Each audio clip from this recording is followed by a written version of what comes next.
আরবে 5 বছর পর লাগাতার ছিল।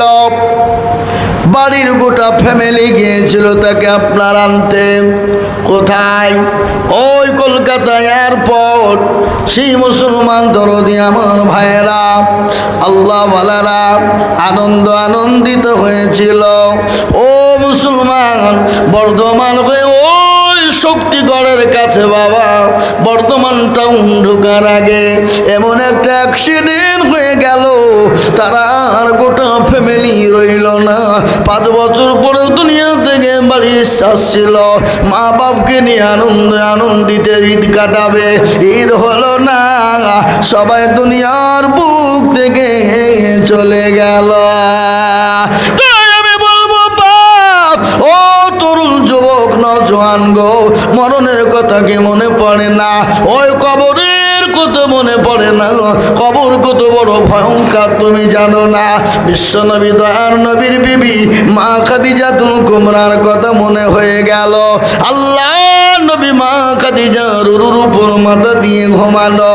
বিশ্বনবী দেখছেন মা খাদিজার চোখে পানি টলমল টলমল করতেছে পানি। রসুল বলেন, ও খাদিজা, তুমি কান্না করো কেন? তোমার এই শাড়ি কানা ছিঁড়ে গেছে, কাপড় কানা ছিঁড়ে গেছে, এই জন্যে তুমি কান্না করো নাকি? হযরতে খাদিজা বললেন, ইয়া রাসূলুল্লাহ, ওগো দয়ার নবী, মায়ার নবী। সব বলবো, থামেন না, এখনই বললে হবে? ও ইব্রাহিম বলে, আল্লাহুম্মা সাল্লি আলা মুহাম্মাদিন ওয়া আলা আলি মুহাম্মাদ। আমি কিন্তু বেশিক্ষণ বলতে পারবো না এই মাইকে। ওয়া আলা আলি সাইয়্যিদিনা মাওলানা মুহাম্মদ।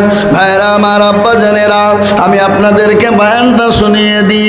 এ মুসলমান দরদি, বিশ্ব নবী খাদিজাকে বললেন, খাদিজা তুমি কান্না করো কেন? বলে, নবী গো,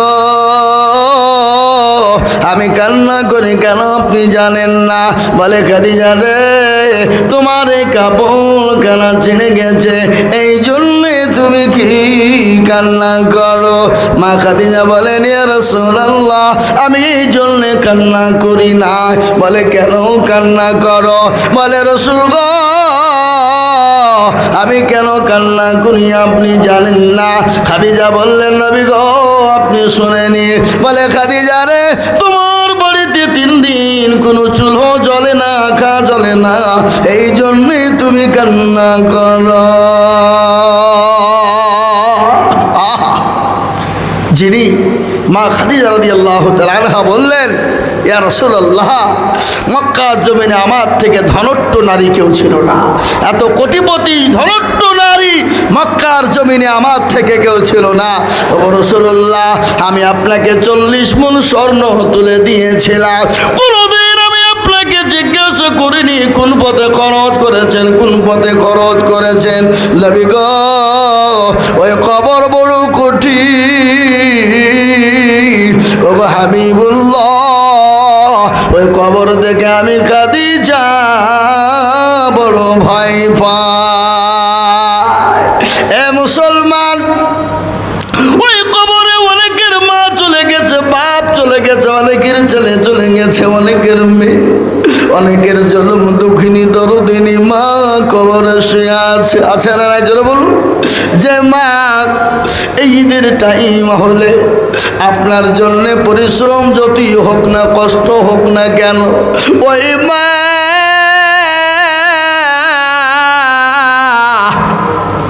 আপনাকে সুন্দর করে গোসল করিয়ে দিয়ে, সাবান শ্যাম্পু সেন্ট দিয়ে, সুন্দর পরিষ্কার পরিচ্ছন্ন পোশাক আপনার জন্য পরিয়ে মা আপনাকে ওই ঈদগাহর দিকে পাঠিয়ে দিত, বাপের হাত ধরে ধরে যেত, আর ওই মা টুক টুক টুক টুক টুক টুক টুক টুক করে সন্তানের দিকে তাকাইতো। ওই মা আজকে যাদের দুনিয়া থেকে চলে গেছে, যাদের মারা গেছে মা বাপ, সেই মা বাপের কথা আজকে মনে পড়ে না রে বন্ধু, সেই মা বাপের কথা আজকে মনে হয় না রে বাবা। এ মুসলমান, মা বাপকে আজকে গাড়ি বাড়ি টাকা পয়সা দিতে হবে না।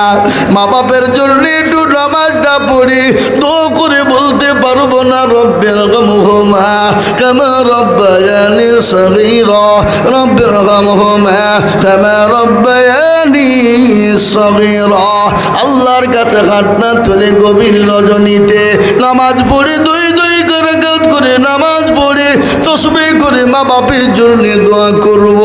আল্লাহ বললেন, বান্দা সন্তান যদি মা বাপের জন্য দোয়া করে আল্লাহর দরবারে কোনো পর্দা হয় না, কোনো পর্দা লাগে না। এ মুসলমান, বিনা পর্দায় সন্তানের দোয়া মা বাপের জন্য কবুল হয়ে যায়। মা বড় মহব্বতের জিনিস। বাপ মা যাদের চলে গেছে আর যাদের মা বেঁচে আছে, যাদের মা এখনো বেঁচে আছে, বাপ বেঁচে আছে, যদি অন্যায় ত্রুটি করে থাকেন হাতখানা ধরে বলবেন মা আমাকে ক্ষমা করবা। ঈদের টাইম এসেছে, মা আমার ছেলে মেয়ে বিবি বাচ্চার জন্য পোশাক দিয়েছি, বলো গো মা তুমি ঈদে কি নিবা? তোমার পান সুপারির প্রয়োজন, ও মা তোমার কি প্রয়োজন? সন্তান যদি একটা বার এরকম করে মাকে বাপকে জিজ্ঞাসা করে না, আল্লাহ বললেন আমি আল্লাহ তোমার পেছনের সমস্ত গুনাহগুলো ক্ষমা করে দিই। আজকে অনেকেই আছে মাকে মারে, বাড়ি থেকে বের করে দেয়, বাপকে খেতে দেয় না, গলায় ধাক্কা দেয়। এ দেখেন গত 4 দিন আগের একটা ঘটনা। 4 দিন আগের বাপের কয়েক বিঘে সম্পদ, বাপকে বলছে জমি লিখে দাও, বেটা 2 বেটা।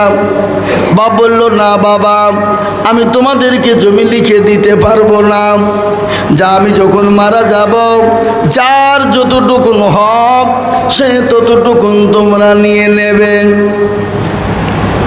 যার যতটুকুন হক তোমরা নিয়ে নেবে। কিন্তু এরকম বাপও আছে বিটিকে ফাঁকি দিয়ে বেটাকে লিখে দেয়, এরকম হয় না? আছে না? বেটিকে ফাঁকি দিয়ে বেটাকে লিখে দেয়, বিটি গেলাই বা কার আর বেটাই গেলাই বা কার। এ বাবা, আপনি হুকুকুল্লাহর হুকুকুল ইবাদ, হুকুকুল্লাহ এটা হলো আল্লাহর হক, কেউ যদি নষ্ট করে আল্লাহ ইচ্ছে করলে তাকে ক্ষমা করতে পারে। আর কেউ যদি হুকুকুল ইবাদ বান্দার হক কেউ যদি নষ্ট করে দেয় আল্লাহ তাকে সে যতই নামাজ পড়ুক রোজা করুক বান্দা যতক্ষণ ক্ষমা না করবে ততক্ষণ পর্যন্ত আল্লাহ তাকে ক্ষমা করবে না। এরকম লোক আপনাদের দেশে নাই বুঝি? হাদি সাহেব সব জমিগুলাকে মেরে দিয়েছে, হ্যাঁ, বিটির হক নষ্ট করেছে, তারপরে ফুপুর হক নষ্ট করেছে, বোনের হক নষ্ট করেছে, ভাইয়ের হক নষ্ট করেছে, সব জমিগুলাকে লিখে নিয়ে হজ করতে গেছে কাবা শরীফে, যাই নামাজ পড়ি দিয়ে আল্লাহু আকবার নামাজ পড়ে হাত তুলে বলছে আল্লাহ আমাকে জান্নাত দিও। আল্লাহ বলছে পাঁচই একবার মরিয়ে দেখ তোর হুড়কে কী করে কবর চালাই দেখবি, আয় একবার শেখবো। এরকম হাজি আছে না নাই জোরে বলুন? হ্যাঁ, এ মুসলমান আমার ভাইয়েরা, আমার আল্লাহওয়ালারা, নিশ্চিন্তাপুরের মুসলমান, আপনাদের কোনো চিন্তা নাই যে আল্লাহওয়ালা দিনওয়ালা। আমি আপনাদেরকে এটাই বলতে চাই, হুকুকুল্লাহর হুকুকুল ইবাদ। আপনি কোনো কারণবশত রোজা করতে পারেননি, শরীর অসুস্থ, কি এরকম লোক আছে না নাই? আর ইচ্ছা আছে রোজা করার কিন্তু ক্ষমতা নাই, রোজা করতে গেলে মারা যাবে, এরকম আছে না কি নাই? হ্যাঁ, আপনি কোনো কারণবশত নামাজ পড়তে পারছেন না, আল্লাহ ইচ্ছে করলে আপনাকে মাফ করে দিতে পারে, পারে না? কিন্তু বান্দার হককে যদি কেউ নষ্ট করে, বান্দা যতক্ষণ ক্ষমা না করবে আল্লাহ ততক্ষণ পর্যন্ত তারে ক্ষমা করবে না। একটা ছোট্ট ঘটনা, রাসূলুল্লাহ একদিন মসজিদে নববীতে তিনি বয়ান দিচ্ছেন হক সম্পর্কে। কি হক সম্পর্কে একজন বয়ান দেয়। রাসূলুল্লাহ মসজিদে নববীর আনাচে কানাচে সমস্ত সাহাবাদেরকে খবর দিলেন। সমস্ত সাহাবারা মসজিদ কানায় কানায় কানায় কানায় পূর্ণ হয়ে গেল, আর সাহাবারা নবীজির বয়ান শোনার জন্যে পাগল। নবীজি কি করবেন কি বলবেন বয়ান শোনার জন্য পাগল। এ মুসলমান, আজকে মুসলমান দরুদি শুনে নিন। রাসূলুল্লাহ হক সম্পর্কে বয়ান করছে, বলে আমার সাহাবারা, আমি দুনিয়ার জমিনে বেশি দিন হয়তো থাকবো না, আমি দুনিয়ার জমিন থেকে চলে যাব, কিন্তু তোমাদের কাছে আমার যদি আমার ওপরে যদি কারো হক থেকে থাকে, আমি নবীকে বলবা, আমি সেই হকটা তোমাদেরকে পরিপূর্ণ করে দেব। আহা, কি দয়ার নবী, মায়ার নবী। কোন সাহাবা উঠেন নাই, একজন সাহাবা ঝট করে লাফ মেরে উঠে বলছেন, নবী গো, আপনি যদি কিছু মনে না করেন, ইয়া রাসূলুল্লাহ, আপনার উপরে আমার একটা হক আছে, আপনি যদি অনুমতি দেন, আমি ওই হকটা আপনার কাছে আমি আদায় করে নিতে চাই।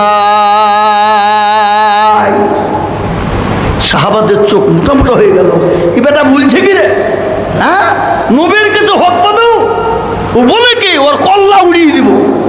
রাসূলুল্লাহ বললেন, ইজলিস, বসো বসো বসো। ও সাহাবা বসে যাও। সঙ্গে সঙ্গে সাহাবারা বসে গেলেন। এবং সাহাবাদের ভিতরে যেমন ইসলামের ভিতরে নরম আছে, গরমও আছে, আছে না নাই জোরে বলুন? ইসলামে নরম আছে, গরমও আছে। সাহাবাদের ভিতরে নরম সাহাবা ছিল এবং গরম সাহাবাও। নরম ছিলেন কে? হযরত আবু বকর সিদ্দিক, এত নরম, এত নরম, এত নরম। হযরত উসমান গনি রাদিয়াল্লাহু তাআলা আনহু, তিনি এত নরম, এত নরম। সব থেকে গরম সাহাবা ছিল হযরত ওমর। যে ওমরে ফারুক রাস্তা দিয়ে গেলে 40 দিন শয়তান যেত না। কয়দিন জোরে বলুন? 40 দিন। আজকে যে মালেরা ফ্রি ফায়ার পাবজি গেম খেলে রাস্তার ধারে বসে, হযরত ওমরের জামানা হলে এদের পিঠের চামড়া পর্যন্ত বেদামি হয়ে যেত। কি বলছেন আপনারা বলুন? কথা বলেন না কেন? হ্যাঁ, বেদামি হয়ে যেত না? এ মুসলমান, হযরত ওমরের চোখ কালা মোটা মোটা হয়ে গেল। আল্লাহ নবী বলে, ওমর জিনিস থেমে যাও, বসে যাও, আর পরিপূর্ণ কথা না তুমি আমাকে ওকে বলতে দাও। হযরত রাসূলুল্লাহ সাল্লাল্লাহু আলাইহি ওয়াসাল্লাম বললেন, সাহাবা বলো কি এমন তোমার হক আছে? বলে, নবী গো, একদিন আপনি আমি মক্কার মাটিতে হাঁটতেছিলাম, ওগো রাসূলুল্লাহ, ইতিমধ্যে আমার গায়ে ছিল খালি, কোনো জামা ছিল না, আর এই হাতের চাবুক কানা আপনার হাতে ছিল, ওই চাবুক কানা আমার পিঠে লেগে আঘাত লেগেছে। ওগো রাসূলুল্লাহ, আমি আপনাকে ওই আঘাতটা ফিরিয়ে দিতে চাই এবং আমি আপনার কাছে হক পরিপূর্ণ করতে চাই। আর সাহাবাদের চোখ মোটামুটি হয়ে যাওয়া। বেটা বলে কি রে, বেটা কয় কি, হ্যাঁ, রাসূলুল্লাহকে মেরে হক আদায় করবে, আর চামড়া বিনিয়ে দিব। আল্লাহ রাসূল বললে, ইজলিস, বসে যাও। রাসূলুল্লাহ যখন বয়ান করতেন, সাহাবারা চুপচাপ থাকতেন, কান পেতে শুনতেন। রাসূল বলল, ও ওমর, থেমে যাও, হাসান হোসাইন কি তো রোখা যায় না? হাসান হোসাইনকে রোখা যায় না। আল্লাহ নবীর 2 জন নাতি ছিল, তার নাম কি জোরে বলুন? হাসান ও হোসাইন। বিশ্ব নবী নিজের হাসান হোসাইনকে নিজের জীবনের থেকে বেশি বাঁচতেন না। একদিন হোসাইন আল্লাহর নবীকে বলছেন, ও আল্লাহ গো, না, আজ আপনার সঙ্গে আমার একটা প্রতিযোগিতা হোক। নানা বললেন, ও রাসূলুল্লাহ বললেন, না লাতিফ, কি এমন প্রতিযোগিতা আমার সঙ্গে তুমি করতে চাও? বলে, নানা গো, সবারই সামনে, সাহাবাদের সামনে আমি কয়েকটা প্রশ্ন করব। ওগো নানা, আপনি বেশি দামি না আমি হোসাইন দামি? হযরত ওমর বলছে, আলী, তোমার বেটাকে আটকাও। এখনো বলছে আটকাও, তাহলে চামড়া খুলে ফেলবো। ওমর খেপে গেছে, বাবা ও বলছে কি রে, হ্যাঁ, একটুকে ছেলে। আর রাসূলুল্লাহকে বলছে, আল্লাহ নবীকে বলছে, দামি না আমি দামি? রাসূলুল্লাহ হযরত হোসাইনকে ডেকে বললেন, হোসাইন, এমনি কথা কেমনি করে তুমি বললে? আমার সাহাবাদের সামনে এরকম কথা কোন দিক দিয়ে তুমি বললে? আমি দামি না আপনি দামি? বলে, না না, আমি বুঝতে পেরেছি আপনিও আমার কথায় রাগ করেছে। বলে, না ভাই, আমি তো রাগ করি না, কিন্তু তুমি কোন দিক দিয়ে আমাকে বললেন আমি সব থেকে দামি? নানু ভাই, তুমি আমাকে বোঝাও। বলে, নানু ভাই, আমি আপনাকে দামি বলেছি।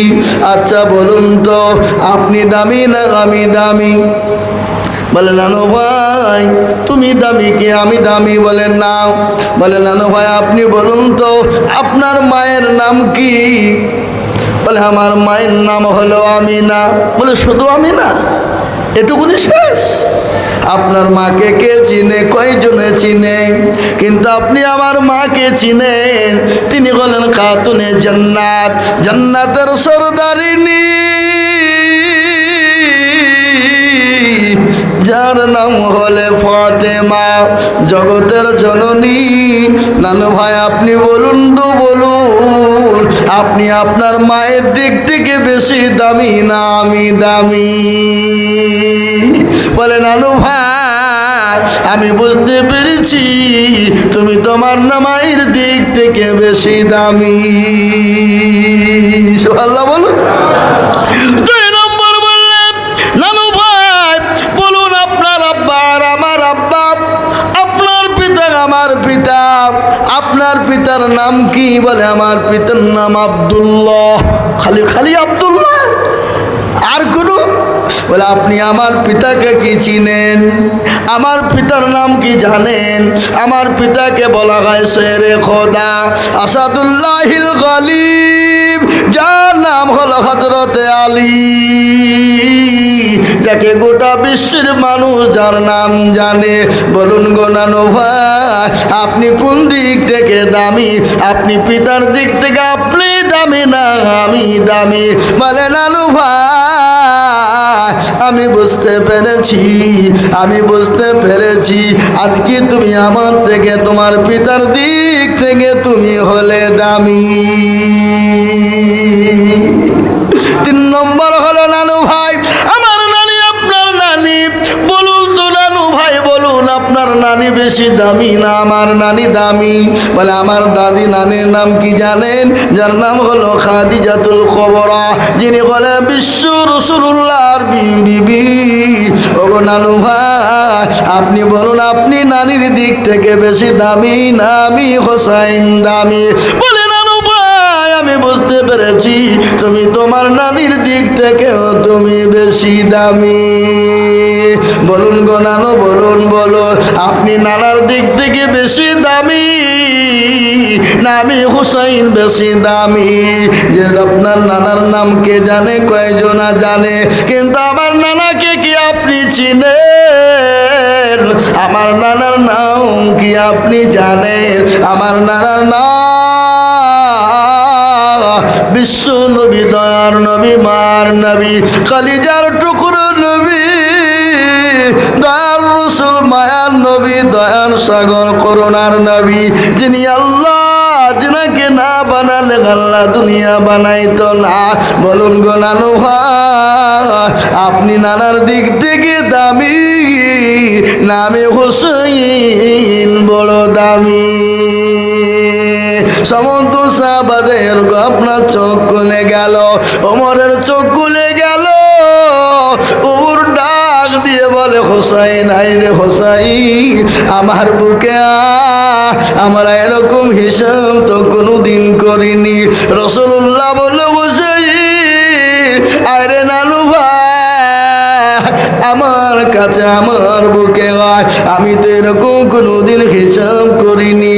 ও আমার সাহাবারা, আমার হোসাইন আমার থেকেও বড় দামি। সুবহানাল্লাহ বলো। আমার ভাইরা, বিশ্ব নবী সাহাবারা রেগে বম হয়ে গেল। হাসান হোসাইনকে রুখে রাখা যায় না। রাসূলুল্লাহ বললেন, ও সাহাবা আলী গো, তুমি বাড়িতে চলে যাও, আমার ওই চাবুকখানা লাঠিখানা আমার বেটি ফাতেমার বাড়িতে তোলা রয়েছে, আনো। হযরত আলী যেতে চাই না, না জানি কি ঘটনা ঘটে যাবে, আজকে নবীকে মেরে হয়তো হক আদায় করবে। এ মুসলমান, ঠিক রাখো ঈমান, ইসলামের বাতি যেন ডুবায় না। হে আল্লাহ ওয়ালারা, ও দিন নিমন্দার কলমাওয়ালারা, আমার ভাইয়েরা, আব্বা জানেরা শুনেলেন, হযরত আলী চলে গেলেন, ফাতেমাকে গিয়ে বললেন, ও ফাতেমা গো, ওইটা দাও। বলে কোনটা? বলে ওইটা দাও। বলে কি হবে? আমি বলতে পারবো না। বলে না, বলতে হবে, না বললেও আমি দিতে পারবো না। বিশ্ব বিবি ফাতেমাকে যখন ঘটনা শোনানো হলো, হযরতে ফাতেমা বললেন, এত বড় সাহস, আমার হাসান হোসাইন থাকতে আমার আব্বা জানের গায়ে হাত দিবে, এটা হতে পারে না। বিশ্ব নবীর কাছে আপনার লাঠিখানা পৌঁছে গেল, লাঠিখানা বিশ্ব রাসূলকে দেওয়া হলো। রাসূলুল্লাহ বললেন, ও সাহাবা, এই লাঠিখানা তুমি নাও, আমি তোমাকে যেরকম করে আঘাত করেছিল, আমি নবীকে তুমি আঘাত করো। লাঠিখানা নেওয়ার পরে রাসূলুল্লাহকে আঘাত করার জন্য সাহাবা তৈরি হবে। রাসূলুল্লাহকে বলেন, নবী গো, সেই সময়তে আমার গায়ে কোনো কাপড় ছিল না, কোনো পোশাক ছিল না, আমার গাটা পুরো খালি। ইয়া রাসূলুল্লাহ, আমি আপনাকে দেখতে চাই, আপনি যদি হকটা আদায় করতে চান, আপনার গায়ের পোশাকটা খুলে ফেলুন, আপনি খালি গায়ে থাকবেন, আর আমি ওই হকটা আদায় করব। সাহাবাদের চোখ গলা মোটা মোটা হয়ে গেল। সাহাবারা রাসূলের সামনে দাঁড়িয়ে গেলেন, তাকে শেষ করে দিবে, তার কল্লা উড়িয়ে দেবে। রাসূলুল্লাহ বলে, নিজলি সাহাবারা বসে যাও, তাকে বলতে দাও।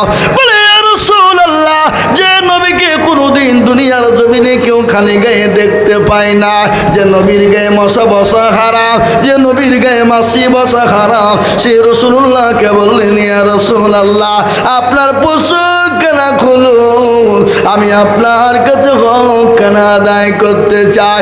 বিশ্ব নবী, দয়ার নবী, রহমতের নবী, তিনি কাপড়খানা খুলবেন।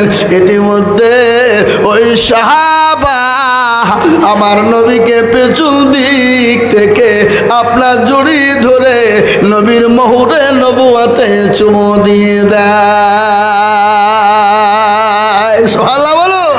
সাহাবা বলে, নবী গো, আমার বহু দিনের জল্পনা কল্পনা গো নবী, ও রাসূলুল্লাহ, আমার এত বড় সাহস না, আমি আপনার কাছে হক আদায় করব, আমার এত বড় সাহস না, আমি আপনার কাছে হক চাবো।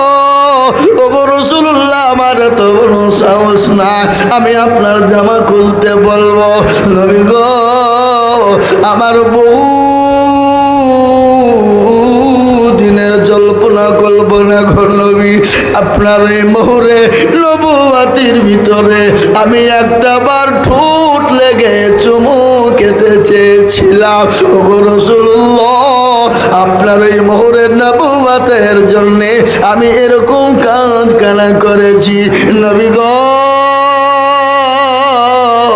আপনি আমাকে ক্ষমা করে দিন, আপনি আমাকে মাফ করে দিন। ওগো রাসূলুল্লাহ, আপনার পায়ের তলে আমার জীবনটা কুরবানি হয়ে যায়। ওগো রাসূলুল্লাহ, আপনার পায়ের তলে আমার জীবনটা কুরবানি হয়ে যায়। ওই সত্তার কসম করে বলি, যে সত্তার যে কবজায় আমার জীবন, সেই সত্তার কসম করে বলি, নবী গো, আমি আপনাকে নিজের জীবনের থেকে বেশি ভালোবাসি। আর সাহাবারা নবীকে নিজের জীবনের থেকে বেশি ভালোবাসে, তার প্রমাণ আমি আপনাদেরকে দিয়ে যাই।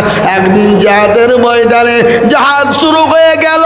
মদিনার জমিনে দয়ার নবী, মা নবী, রহমতের নবী ডাক দিলেন, ওগো মদিনার যুবকেরা, ও মদিনা তরুণেরা, আজকে তোমরা বলো, আজকে তোমাদের কাছে নবী থাকবে না, আজকে তোমাদের কাছে রসুল থাকবে না। সমস্ত সাহাবারা জমা হয়ে গেলেন। একজন নবীর সাহাবা যার নাম হলো হানজালা, তিনি তরুণ যুবক, নওজোয়ান, নতুন বিবাহ করেছে বাবা। ফুলসজ্জার রাত, ফুলসজ্জার রাত, বাসুর ঘর, আল্লাহ নবীর কথায় ডাক দিলেন। সাহাবারা জমা হয়ে গেল। হযরতে ওই হানজালা তিনি তরবারি খানা নিয়ে জাহাদের ময়দানে ছুটে যায়। পেছন থেকে বিবি টান দিয়ে বলে, স্বামী গো, আপনি যান, আপনাকে বাধা দিব না, আমি আপনাকে মানাও করব না। ওগো আমার স্বামী, আপনার উপর গোসল ফরজ হয়েছে, আপনি দয়া করে মেহেরবানি করে আপনি গোসল টুকুন সেরে নিন, আর গোসল সেরে নিয়ে আপনি জাহাদের ময়দানে চলে যান। বিবিকে বলছে, বিবি রে, আমি যদি গোসল করতে যাই জাহাদের ময়দানে আমি পৌঁছাতে পারবো না, আর আমি গোসল করব কার জন্যে? যদি নবী দুনিয়ায় বেঁচে না থাকে আমি কার জন্যে গোসল টুকুন করবো? বিবি বলো। হযরতে হানজালা শুনলেন না, নতুন বিবাহ করে বিবিকে রেখে দিয়ে বিবি অতীব সুন্দরী, যাকে মদিনার হুর বলা হয়, আহা, মদিনার হুর বলা হয়, সেই বিবিকে ফেলে দিয়ে জাহাদের ময়দানে চলে গেলেন। কাফের বেঈমানদেরকে জাহান্নামের টিকিট কেন ধরিয়ে দিলেন, নিজেও তিনি শহীদ হয়ে গেলেন। জাহাদের দামামা বেজে গেল, কলেমার দামামা বেজে গেল, ইসলামের দামামা বেজে গেল, ইসলামের দামামা বেজে গেল। রাসূলুল্লাহ বললেন, সাহাবারা তোমরা লাশগুলোকে এক জায়গায় জমা করো, একত্রিত জমা করো। নবীর সাহাবারা নবীকে এতটাই ভালোবেসেছিলেন। কিন্তু আর একটা কথা আপনাদেরকে বলে দিই, আল্লাহর নবীর মাত্র আল্লাহ নবীর 6,500 সাহাবা ছিল। কয় হাজার? জোরে বলুন। 6,500 সাহাবা ছিল। তার মধ্যে নবীর একজন সাহাবা যার নাম ছিল বিলাল। বিলালের জীবনে আপনারা শুনেছেন, বিলালের জীবনী শুনেছেন। হযরতে বিলাল আল্লাহর নবীকে নিজের জীবনের থেকে বেশি ভালোবেসেছেন। বেশি কিনা? জোরে বলুন। হযরতে বিলাল তিনি মসজিদে নববীর মুয়াজ্জিন ছিলেন। মুয়াজ্জিন, মুয়াজ্জিন বলেন না? এই মুয়াজ্জিন বলেন না আপনারা? কাকে বলে মুয়াজ্জিন? যারা আজান দেয়। কিন্তু শুনলেন, যারা মুয়াজ্জিন হবে আল্লাহ যাকে তাকে মুয়াজ্জিনের ক্ষমতা দেবে না। কাল কিয়ামতের দিন আল্লাহ বলবে, ওই মুয়াজ্জিন তোমরা কোথায়? তাদের মুখগুলো আকাশের দিকে থাকবে এবং সবারই উপরে থাকবে। হযরতে বিলাল তিনি মুয়াজ্জিন, তিনি আযান দিতেন, রাসূলুল্লাহ জামাতে শরীক হতেন। হযরতে বিলাল দেখলেন রাসূলুল্লাহ দুনিয়া থেকে চলে গেছেন, দুনিয়াতে নাই। রাসূলুল্লাহ যেদিন দুনিয়া থেকে চলে যাবে বাবা, বিদায় হয়ে যাবে, প্রচন্ড মাথায় যন্ত্রণা, বুকে যন্ত্রণা সহ্য হয় না। হযরতে জিবরিল আমিন এলেন, হযরতে আজরাইল আলাইহিস সালাম এলেন। আসার পরে বললেন, ইয়া রাসূলুল্লাহ আসসালামু আলাইকুম। ইয়া রাসূলুল্লাহ, এ মুসলমান, রাসূলুল্লাহ সালামের উত্তরখানা দিলেন। রাসূলকে বললেন, নবী গো আপনি কেমন আছেন? বলে, ভাই জিবরাইল আমি তো মোটেও ভালো না।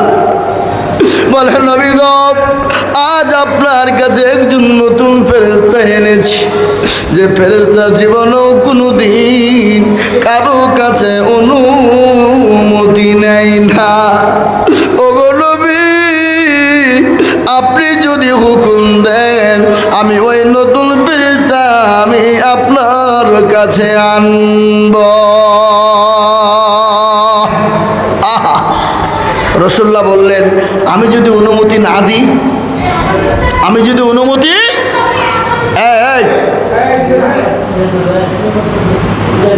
না দিই? বলে আপনি যদি অনুমতি না দেন সে চলে যাবে। বলে না না না, তাকে আমার কাছে আসতে দাও। হযরত আজরাইল আলাইহিস সালাম নবীজির কাছে গেলেন। নবীকে গিয়ে বললেন, ইয়া রাসূলুল্লাহ আপনি কেমন আছেন? বলে আমি মোটেও ভালো নাই। নবী গো, আল্লাহ আমাকে বলে পাঠিয়েছেন আপনি যতদিন মন চায়, ভালো করে শুনবেন, আপনি যতদিন মন চায় ওগো নবী আপনি দুনিয়ার জমিনে থেকে যান। সুবহানাল্লাহ বলবেন না? আল্লাহ বলেছে আমার নবী যতদিন মন চাইবে ততদিন দুনিয়াতে থাকো, আর যদি না থাকতে চাই আমার কাছে নিয়ে এসো। ওগো রাসূলুল্লাহ, আল্লাহ আপনাকে বলেছে আপনার যতদিন মন চাইবে আপনি দুনিয়াতে থাকতে পারেন, কিন্তু নবী গো আপনি দুনিয়ায় তাকাচ্ছে, আল্লাহ আপনার দিদারে পাগল, আল্লাহ আপনার দিদারে তিনি বসে আছেন আপনার সঙ্গে সাক্ষাৎ করার জন্যে।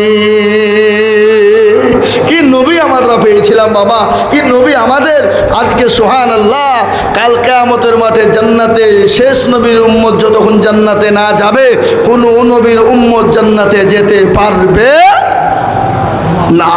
বুঝতে পারলেন না? পারলেন না? আমার কথা আপনাদের বুঝতে ভালো হচ্ছে, পাচ্ছেন তো নাকি? কষ্ট হচ্ছে না তো? হ্যাঁ, আমি বেশিক্ষণ বলবো না, চলে যাব। জি, আমার মসজিদ থেকে বারবার ফোন ঢুকছে। আমি আজ পর্যন্ত আমি যতদিন মসজিদে ইমামতি করি 15 বছর প্রায় হয়ে গেল, আমি আজ পর্যন্ত 27 রাত্রি কোথাও প্রোগ্রাম নিই। আপনাদের অনুরোধ এবং আমাদের মৌলানা আব্দুল জলিল সাহেবের অনুরোধ আমি নিয়েছি, কিন্তু আমার মসজিদকে বলে দিয়েছি কথা যে আমি মোটামুটি 12টা সাড়ে 12টার দিকে ঢুকে যাব। মানে ওরা অপেক্ষা করছে আমার জন্যে, আমি যতক্ষণ না যাব ওরা নামাজও শুরু করবে না, বায়ানও শুরু করবে, দোয়াও করবে না। তাই ওরা বারবার আমাকে ফোন দিচ্ছে। তাই আমি আপনাদেরকে বলি ভাই, রাসূলুল্লাহ সাল্লাল্লাহু আলাইহি সাল্লামকে আল্লাহ নবীর কে বললেন ফেরেশতা আজরাইল, বলে ইয়া রাসূলুল্লাহ আল্লাহর সঙ্গে আপনাকে দিদারে যাওয়াটাই সবথেকে বেশি মূল্যবান। রাসূলুল্লাহ সাল্লাল্লাহু আলাইহি সাল্লাম বলেন, আজরাইল রে আমার জানটা কবুল করে নাও। বিশ্ব নবীর বুকের উপর যখন হাত কানা দেওয়া হলো, রাসূলুল্লাহ বললেন, আজরাইল তুমি যখন আমার বুকে হাত দিলে মনে হলো উহুদ পাহাড়টা আমি নবীর বুকের উপরে বসে গেল। বলো বলো আমার উম্মতির এরকম কষ্ট হবে? বলে নবী গো, ছোট বাচ্চা যেমন মায়ের কোলে দুধ খেতে খেতে খেতে খেতে যেমন ঘুমিয়ে যায়, ওগো রাসূলুল্লাহ, ওগো হাবিবুল্লাহ, যারা আপনার মুমিন বান্দা হবে তারা ওই রকম, তারা মৃত্যুর সময় তারা এমন ভাবে মারা যাবে তারা কোনো রকম টের পাবে না। যারা মুমিন হবে, মুত্তাকিন হবে, পরহেজগার দিনদার হবে, তাদের যখন মৃত্যুর সময় হবে তারা এমন করে মরবে তারা নিজেরাও টের পাবে না। তাই আমি আপনাদেরকে বলি বাবা, ও আল্লাহওয়ালা দিনওয়ালা নবীর প্রেমিকেরা, যে রাসূলুল্লাহ দুনিয়া থেকে চলে গেল, হযরত বিলাল আর মক্কা জমিনে থাকতে পারলেন না, তিনি আর থাকতে পারেন না। হযরত বিলালকে আজান দিতে বলে আজান দেয় না, হযরত বিলাল চলে গেল। হযরত আবু বকর বলে, বিলাল রে তুমি খালি নবীকে ভালোবাসো, আমরা ভালোবাসি না। বলে আবু বকর তোমার ভালোবাসা ভিন্ন, আমার ভালোবাসা ভিন্ন, আমি আজান দিব না। ও আবু বকর বলো বলো আমি বিলাল যদি আজান দেয় বলো আমার রাসূল কি মসজিদে আসবে? হযরত বিলাল মক্কা ছেড়ে তিনি দামেস্কে সিরিয়ায় তিনি চলে গেলেন। একদিন করতে করতে 1 বছর, 2 বছর, 5 বছর, 10 বছর কেটে গেল। বিলালকে স্বপ্নে আল্লাহ নবী বললেন, বিলাল আয় রে বিলাল আয়। এ কেমন নিষ্ঠুরতা বিলাল, ও বিলাল আমি নবীকে কি তোর মনে পড়ে না? আমি নবীর কত কি তোর মনে পড়ে না? হযরত বিলাল সিরিয়া দামেস্কে পাড়ি দিয়ে তিনি নবী নবীজির রওজা মুবারকে জমা হয়ে গেলেন। নবীজি রওজা মুবারকের পাশে বসে হযরত বিলাল ডুকরে ডুকরে ডুকরে ডুকরে কান্দে আর বলে, নবী গো, আমি তো সহ্য করতে পারি না। ও রাসূলুল্লাহ, আপনি মক্কা মদিনার জমিনে না, আমি বিলাল সহ্য করতে পারি না। সবাই সহ্য করতে পারে। হযরতে বিলাল নবীজির কবর জিয়ারত করে। ইতিমধ্যে সাবেক মুয়াজ্জিন যিনি নবাবীর, তিনি হযরতে বিলালকে দেখতে পেয়ে জড়িয়ে ধরে বলে, আরে বিলাল, আরে বিলাল। বিলালকে জড়িয়ে ধরে নিয়ে গেল। সমস্ত মক্কা মদিনার জমিনে স্লোগান পড়ে গেল, বিলাল এসেছে, বিলাল এসেছে। সাহাবারা বললেন, ও বিলাল, আজান দাও। বলে, আমি কোনোদিন আজান দিব না। বলে, কেন দিবা না? বলে, আমি আজান দিলেন বিশ্ব নবী নবী, তিনি নামাজ পড়তে জামাতে আসতে। বলো, আবু বকর, ওমর, আলী, আমি বিলাল যদি আজান দিই, বলো আমার নবী কি আসবে জামাতে? সাহাবারা বললেন, কারো কথা বিলাল শুনবে না। হযরতে হাসান হুসাইনকে ডাকো। আমার নবীর খানিকটা চেহারা, আমার নবীর খানিকটা চেহারা হাসান হুসাইনের মধ্যে ছিল বাবা। হযরতে হাসান হুসাইন এলো। আসার পরে বলে, বিলাল, ও নবীর মুয়াজ্জিন, অনেকদিন তোমার মুখে আজান শুনি না, তুমি আজকে মদিনার মসজিদে আজান দাও। হযরতে বিলাল মসজিদে যখন আজান দিয়ে দিল, মক্কা মদিনা তোলপাড় হয়ে গেল। ছেলেরা, মেয়েরা, বৃদ্ধারা, বাচ্চা থেকে নিয়ে সমস্ত মানুষ মসজিদে নববীর দিকে দৌড়তে শুরু করে দিয়েছে। আজকে নবী এসেছে, আজকে রাসূল এসেছে, মদিনার জমিনে আজকে নবী এসেছে। বাবা, হযরত বিলালের করুণ জীবনী আরো রয়েছে। ওই বিলাল নবীকে ভালোবাসার জন্য, ইসলামের জন্য, রাসূলকে ভালোবাসার কারণে আল্লাহকে পাবার আশায় তার উপর অত্যাচার হয়েছে। তার জিহ্বা কেটে ফেলে দিয়েছে, তার সমস্ত শরীরকে কত বিক্ষত করে দিয়েছে। এক পান ওষুধ তাকে দেওয়া হয় না। তিনি ডুকরি ডুকরি কেঁদেছে। তাকে জিভ টেনে বের করে জিহ্বায় প্যারাক মেরে দিয়েছে, গোটা শরীরের চামড়াকে বিনিয়ে দিয়েছে। তারপরও আল্লাহ ছাড়ে না, আল্লাহ রসুলের মহব্বত ছাড়ে না। আর আজকে আমাদেরকে মার খেতে হয় না, আপনাদেরকে কষ্ট করতে হয় না, আমাদের আল্লাহর হুকুমটুকুন নামাজটুকুন আমরা পড়তে পারি না। একটু দরুদ শরীফ পড়ুন, আল্লাহুম্মা সাল্লি আলা সাইয়্যিদিনা মাওলানা মুহাম্মদ ওয়া আলা আলি সাইয়্যিদিনা মাওলানা মুহাম্মদ।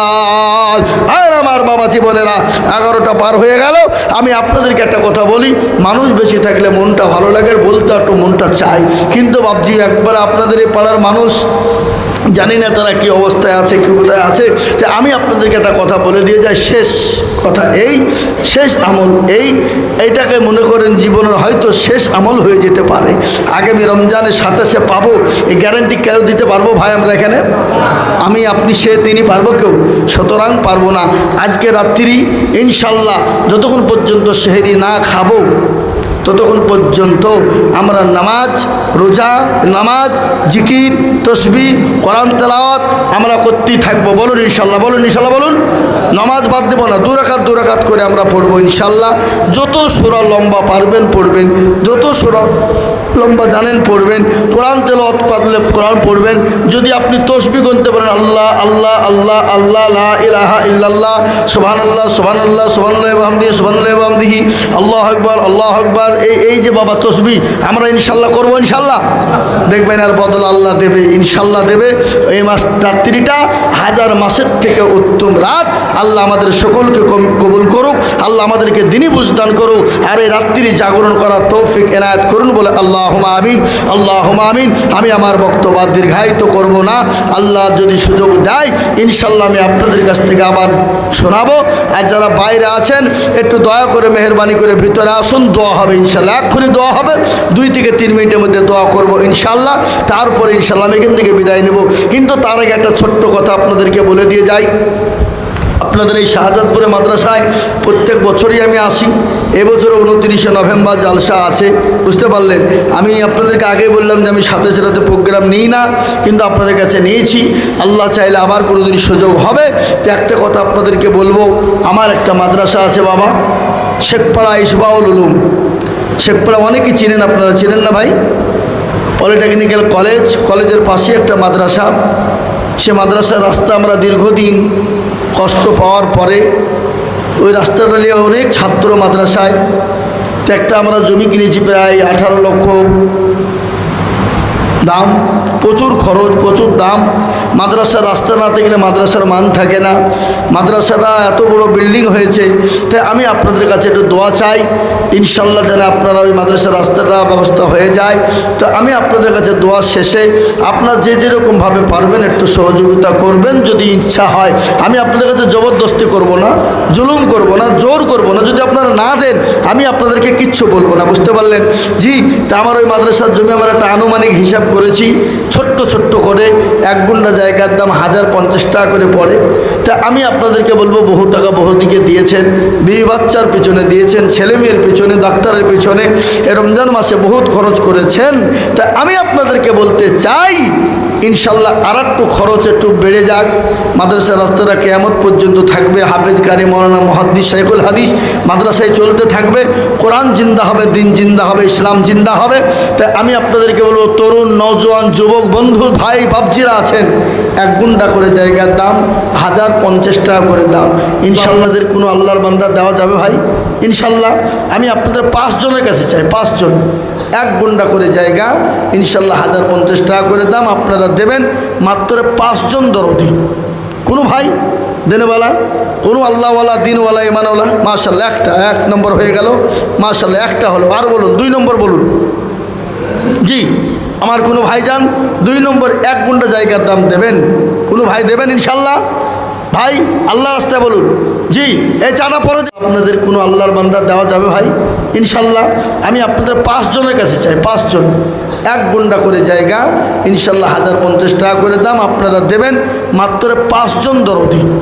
কোনো ভাই দেনেওয়ালা, কোনো আল্লাহওয়ালা, দিনওয়ালা, ইমানওয়ালা? মাশাআল্লাহ, একটা 1 নম্বর হয়ে গেল।